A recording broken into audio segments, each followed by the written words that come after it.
চলো আজ দুপুরে জামরুল ফল মাখা করা যাক। অনেক অনেক ফল দিয়েই তো মাখা হয়, তো আমি ভাবলাম জামরুলটাই বা কেন বাদ যাবে, এটাকেও আজকে মাখা করা যাক। আমি বেশিরভাগ সময় নর্মাল যে জামরুলগুলো পাওয়া যায় সেইগুলোই খাই। এইগুলো আমি ফার্স্ট টাইম ট্রাই করব। দোকানে গিয়ে দেখলাম সেরকম জামরুল নেই, কিন্তু দোকানের কাকু বললো এই জামরুলগুলো নাকি খুব মিষ্টি হয়। তো যাই হোক, আমি এটা প্রথমবার ট্রাই করবো, তো চলো দেখি কতটা এর মিষ্টি হয়। প্রথমেই খুব ভালোভাবে এটাকে ধুয়ে নিতে হবে। ধোয়াটা মাস্ট, 2-3 বার ধুয়ে নিয়েছি। দিয়ে এটাকে আমি ছোট ছোট পিসে কেটে নিয়েছিলাম। তারপরে আবার এটাকে আমি কেটে নেওয়ার পরও আরো 2-3 বারের মতো ধুয়ে নিয়েছিলাম। মাখা করতে গেলে খুব বেশি জিনিস দেওয়ার প্রয়োজন হয় না আমার মনে হয়। আমি শুধুমাত্র দিই নুন, একটু সামান্য পরিমাণ চিনি, একটু লঙ্কা দিলাম, আর দিলাম একটু কাসুন্দি, যার জন্য এই টেস্টটা আরো ভালো লাগে খেতে।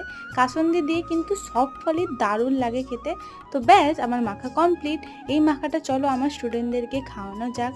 তাদের রিভিউ তোমরা তাদের মুখ দেখলেই বুঝতে পারবে। তো ভিডিওটা কেমন লাগলো অবশ্যই জানিও। দেখাবে নতুন নতুন ভিডিওতে। আজকের জন্য টাটা।